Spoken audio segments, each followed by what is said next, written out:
Good morning friends, स्वागत है आप सभी का हमारे शो डेली टॉप 15 पर। आज हम 3 जुलाई के करंट अफेयर्स पर डिस्कस करेंगे, साथ ही उनकी डिटेल जानकारी भी देंगे। आज की पीडीएफ फाइल इस वीडियो के डिस्क्रिप्शन बॉक्स से डाउनलोड कर सकते हैं और डेली के पीडीएफ के लिए हमारे टेलीग्राम ग्रुप को ज्वाइन कीजिए, जिसके लिंक वीडियो के डिस्क्रिप्शन बॉक्स पर दिया गया है। दोस्तों, 3 जुलाई के करंट अफेयर्स शुरू करने से पहले 2 जुलाई के करंट अफेयर्स का रिवीजन कर लेते हैं। तो इसमें पहला क्वेश्चन है हमारा, राष्ट्रीय चिकित्सक दिवस मनाया जाता है 1 जुलाई को। और दूसरा क्वेश्चन है, केंद्रीय इस्पात मंत्री धर्मेंद्र सिंह प्रधान ने किस राज्य और केंद्र शासित प्रदेश में एशिया की पहली सतत जस्ती रिबार उत्पादन सुविधा का उद्घाटन किया? वह राज्य है पंजाब में। और कोविड-19 के प्रसार को नियंत्रित करने के लिए मध्य प्रदेश सरकार द्वारा शुरू किया गया अभियान का नाम है किल कोरोना। और किस राज्य सरकार ने छात्रों की शैक्षणिक नियमितता बनाए रखने के लिए हमारा घर हमारा विद्यालय योजना शुरू की? वह है मध्य प्रदेश सरकार ने। ठीक। और हाल ही में किस राज्य के ने प्रोजेक्ट प्लैटिना के तहत दुनिया का सबसे बड़ा प्लाज्मा थेरेपी परीक्षण शुरू किया? वह राज्य है महाराष्ट्र। और गुडनी जॉनसन को किस देश के राष्ट्रपति के रूप में फिर से चुना गया है? वह देश है आइसलैंड। उस राज्य का नाम बताइए जो 150 से अधिक लैकेन प्रजातियों के साथ भारत का पहला लिचेन पार्क विकसित किया है? वह राज्य है उत्तराखंड। केंद्रीय मंत्री डॉक्टर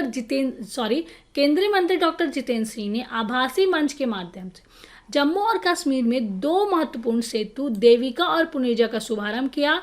और देविका और पुनेजा सेतु किस जिले में बनाया जा रहा है? वह है डोडा और उधमपुर जिले में। कौन से बैंक ने स्विगी मनी लॉन्च करने के लिए स्विगी के साथ समझौता किया है? वह है आईसीआईसीआई बैंक ने। ठीक। किसे जिनेवा में संयुक्त राष्ट्र और अन्य अंतर्राष्ट्रीय संगठनों के लिए भारत के अगले राजदूत के रूप में नियुक्त किया गया है? इंद्रमणि पांडे। ठीक है। केंद्र सरकार ने हाल ही में जिसको अगले 3 साल के लिए फिर से सॉलिसिटर जनरल नियुक्त किया है, उनका नाम है तुषार मेहता।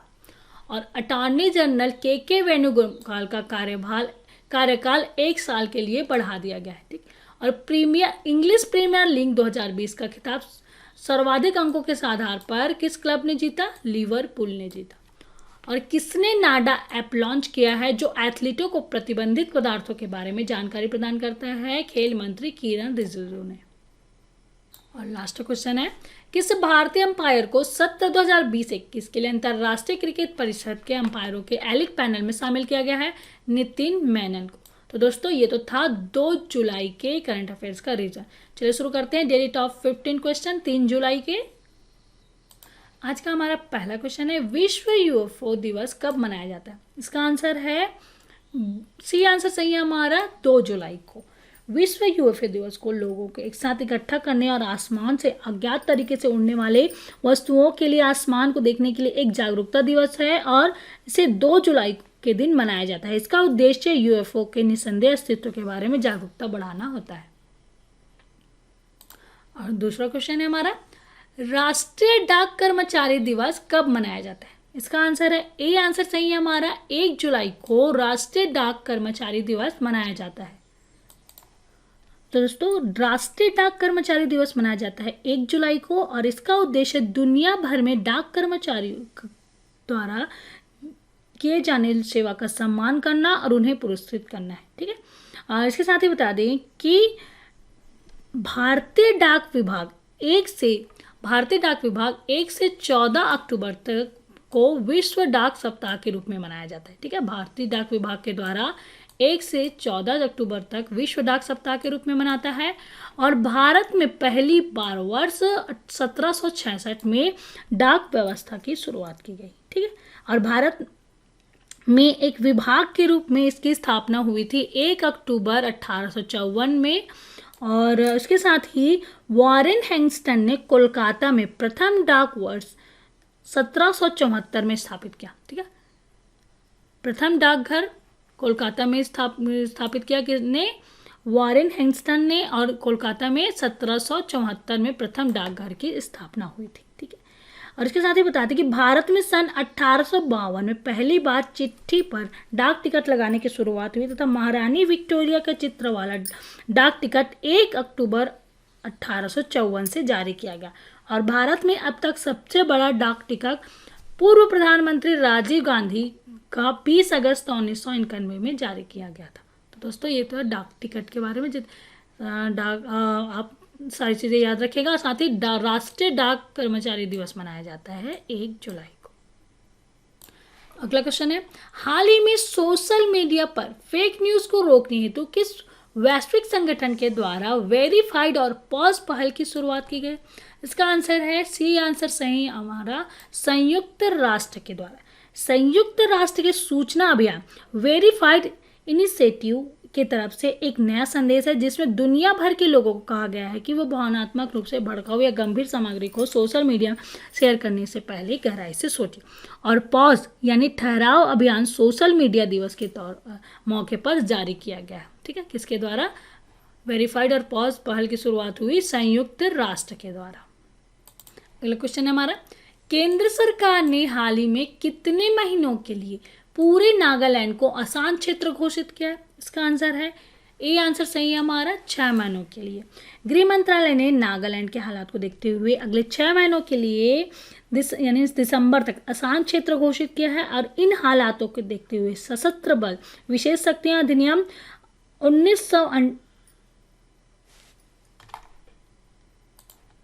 1958 की धारा 3 द्वारा 30 जून 2020 से 6 महीने की अवधि के लिए पूरे राज्य को आसान क्षेत्र माना जाएगा।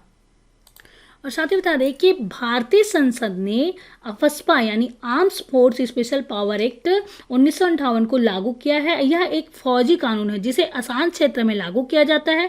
यह कानून सुरक्षा बल और सेना को कुछ विशेष अधिकार देता है। अफस्पा को 1 सितंबर 1958 को असम, मणिपुर, त्रिपुरा, मेघालय, अरुणाचल प्रदेश, मिजोरम और नागालैंड सहित भारत के उत्तर पूर्व में लागू किया गया था। ठीक है, इसके साथ ही नागालैंड के बारे में बात हो रही तो नागालैंड की राजधानी है कोहिमा, मुख्यमंत्री है निफ्यू रियो और राज्यपाल है RN रवि। अगला क्वेश्चन है हमारा, किस राष्ट्र के प्रधानमंत्री ने एक मेगा बिलियन 10 वर्षीय रक्षा योजना शुरू की? इसका आंसर है डी आंसर सही है हमारा ऑस्ट्रेलिया। ऑस्ट्रेलियाई प्रधानमंत्री स्कॉट मॉरिसन ने 1 जुलाई 2020 को 10 साल की रक्षा योजना के तहत 270 बिलियन ऑस्ट्रेलियाई डॉलर का शुभारंभ किया। और बड़े पैमाने पर रक्षा योजना के तहत ऑस्ट्रेलियाई भूमि, समुद्र और वायु आधारित लंबी दूरी की और हाइपरसोनिक स्ट्राइक मिसाइलों में निवेश करेगा। साथ ही बता दें ऑस्ट्रेलिया के प्रधानमंत्री है स्कॉट मॉरिसन ट्रेंडिंग और राजधानी है कैनबरा और मुद्रा है ऑस्ट्रेलियाई डॉलर। अगला क्वेश्चन है हमारा, 28 जून 2020 को लाजारस चकवेरा ने किस देश के 6वें राष्ट्रपति के रूप में पदभार ग्रहण किया? इसका आंसर है ए आंसर सही है हमारा मलावी देश के राष्ट्रपति के रूप में लाजारस चकवेरा ने 6वें राष्ट्रपति के रूप में ग्रहण किया। 28 जून 2020 को लाजारस चकवेरा ने मलावी देश के 6वें राष्ट्रपति रूप में पद ग्रहण किया और उन्होंने पीटर मुथारिका का स्थान लिया है। ठीक है, लाजारस चकवेरा ने पीटर मुथारिका स्थान लिया। और इसके साथ ही बता दें कि वह 1889 से मई 2013 तक मलावी असेंबली ऑफ गॉड के अध्यक्ष थे। कौन? लाजारस चकवेरा। ठीक, और मलावी दक्षिण पूर्व अफ्रीका में स्थित एक लैंडलॉक देश है। इसे पूर्व में न्यासालैंड के नाम से जाना जाता है। ठीक है, और इसकी राजधानी है लिलोंग्वे। अगला क्वेश्चन है हमारा, किस राज्य सरकार ने हाल ही में कौशल कनेक्ट फोरम नाम का एक नया पोर्टल लॉन्च किया? इसका आंसर है बी आंसर सही है हमारा कर्नाटक राज्य सरकार ने।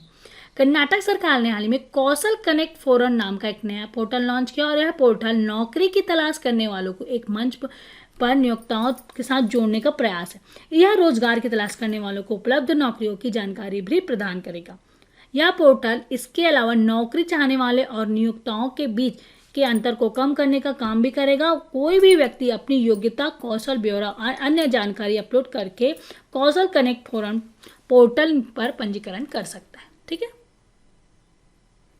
और कर्नाटक के बारे में बात हो रही तो कर्नाटक की स्थापना हुई थी 1 नवंबर 1956 में। राजधानी है बेंगलोर, राज्यपाल है वजुभाई वाला और मुख्यमंत्री है BS येदियुरप्पा जी। ठीक है, और चीफ जस्टिस हैं अभय श्रीनिवास ओका जी। ठीक है, इसके साथ ही कर्नाटक राज्य सरकार ने कौशल कनेक्ट फोरम नामक एक नया पोर्टल लॉन्च किया।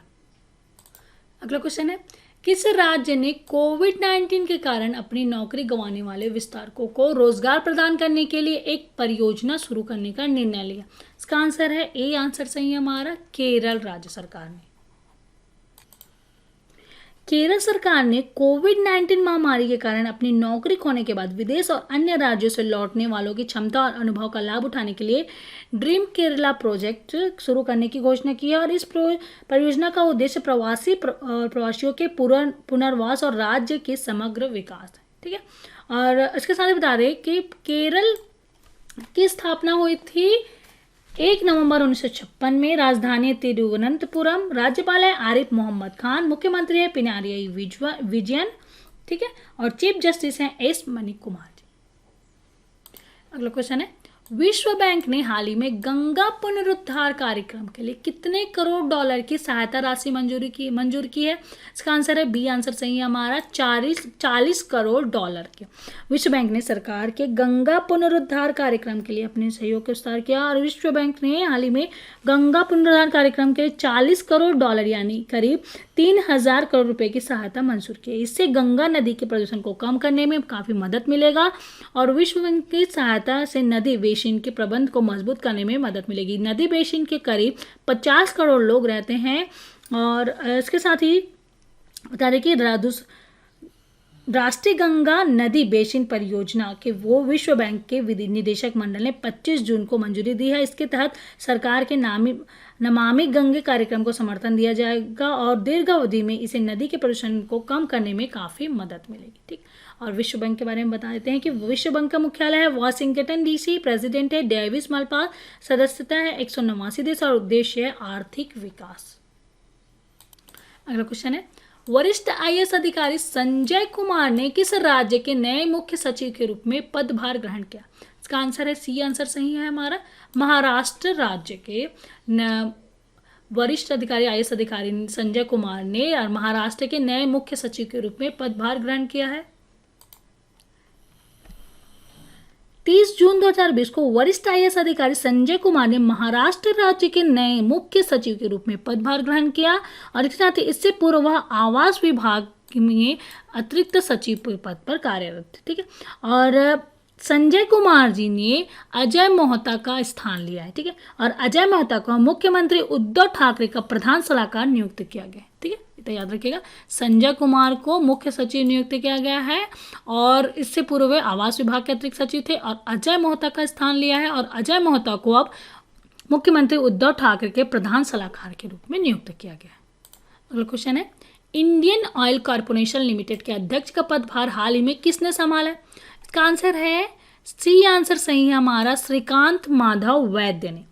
श्रीकांत माधव वैद्य ने इंडियन ऑयल कॉर्पोरेशन लिमिटेड के अध्यक्ष का पदभार संभाल लिया है और वैद्य समवर्ती रूप से इंडियन ऑयल की इकलौती refining subsidiary company Chennai petroleum corporation limited एवं टर्मिनल सेवाएं प्रदान करने वाला एक अन्य अत्यंत संयुक्त उद्यम इंडियन ऑयल टैंकिंग लिमिटेड के अध्यक्ष भी होंगे। इसके अलावा वह हिंदुस्तान उर्वरक और रसायन लिमिटेड 3 विश्व स्तरीय उर्वरक संयंत्र की स्थापना करने वाले संयुक्त उद्यम के बोर्ड में भी होंगे और वैद्य ने Ratnagiri refinery and petrochemicals limited के बोर्ड में हैं, वे इसके अध्यक्ष के रूप में भी कार्यभार संभालेंगे और मेसर्स पेट्रोनेट LNG लिमिटेड के बोर्ड के निदेशक भी होंगे। ठीक है, इतना याद रखिएगा। और इसके साथ ही बता दें कि वेंकट रमानी सुमंत रमन को हाल ही में विमानन कंपनी इंडिगो के स्वतंत्र निदेशक के रूप में नियुक्त किया गया है और अरुण सिंघल जी को FSSAI के मुख्य कार्यकारी अधिकारी के रूप में नियुक्त किया गया और टी रविशंकर को IFTAS भारतीय रिजर्व बैंक की पूर्ण स्वामित्व वाली सहायक कंपनी के चेयरमैन के रूप में नियुक्त किया गया है। ठीक है, इतना याद रखिएगा। और इंडियन ऑयल कॉर्पोरेशन लिमिटेड के अध्यक्ष का पदभार संभाला है श्रीकांत माधव वैद्य ने। अगला क्वेश्चन है, अर्जेंटीना के किस फुटबॉलर ने हाल ही में एटलेटिको मैड्रिड के खिलाफ अपने कैरियर का 7वां गोल पूरा किया है? इसका आंसर है डी। आंसर सही है हमारा लियोनेल मेसी ने। फुटबॉल क्लब ने बार्सिलोना में स्पेनिश लीग के एटलेटिको के साथ 2-2 मैच ड्रॉ खेला है और इस मैच में बार्सिलोना के स्टार खिलाड़ी लियोनेल मेसी ने पेनाल्टी पर गोल किया और यह उनके कैरियर का 7वां गोल साबित हुआ। मेसी ने हाल ही में कैंप नाउ में खेले गए मैच में जो गोल किया वो बार्सिलोना के लिए उनका 30वां गोल था और स्पेनिश क्लब के लिए मेसी ने अपना पहला गोल 1 मई 2005 में किया था। अगला क्वेश्चन है हमारा, निम्नलिखित में से किस दक्षिण एशियाई देशों ने 2027 एशियाई कप के मेजबानी के लिए दावेदारी की है? उसका आंसर है ए आंसर सही है हमारा, भारत ने एशियन कप 2027 फुटबॉल की मेजबानी के लिए दावेदारी की है और उसके साथ ही भारत के अलावा ईरान, कतर, सऊदी अरब, उज्बेकिस्तान की भी मेजबानी का दावा पेश कर चुके हैं।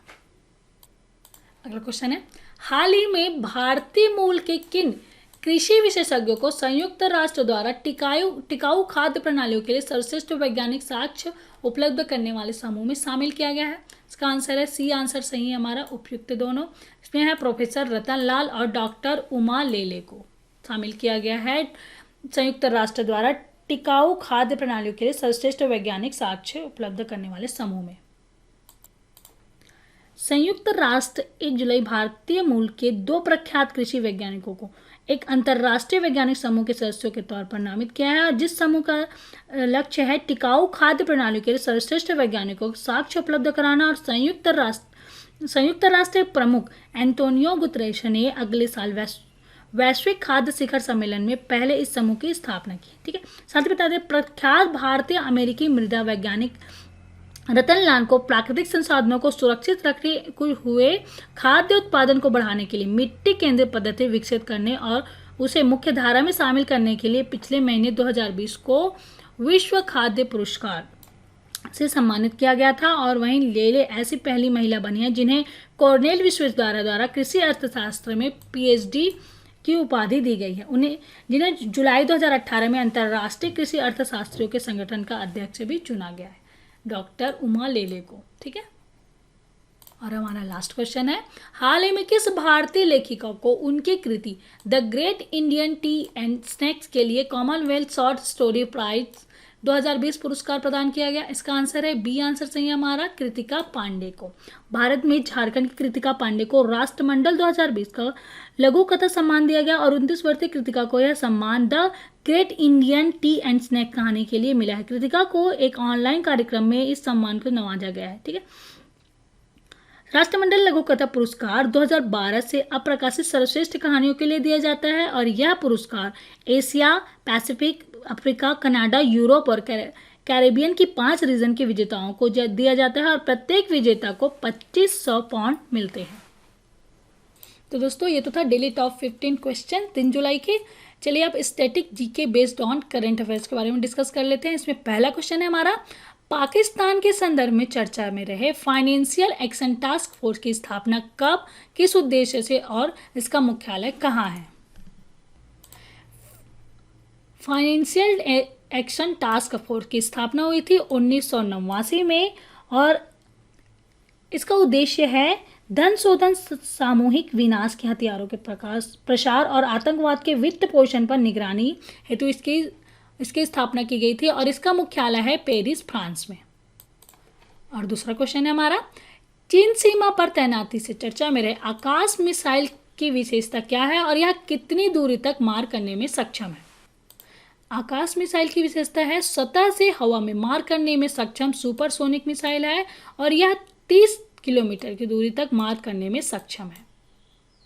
तो दोस्तों ये तो था 3 जुलाई के डेली टॉप 15 क्वेश्चन जिसके बारे में हमने आज डिस्कस किया। आज का वीडियो कैसा लगा प्लीज़ हमें कमेंट करके बताइए और अच्छा लगे तो लाइक कीजिए और ज़्यादा से ज़्यादा अपने दोस्तों को शेयर कीजिए। अभी तक आपने हमारे चैनल को सब्सक्राइब नहीं किया है तो प्लीज़ सब्सक्राइब कीजिए और डेली की नोटिफिकेशन के लिए बेल आइकॉन को प्रेस कीजिए। तो दोस्तों कल फिर मिलते हैं एक नए वीडियो के साथ, तब तक के लिए गुड डे, बाय।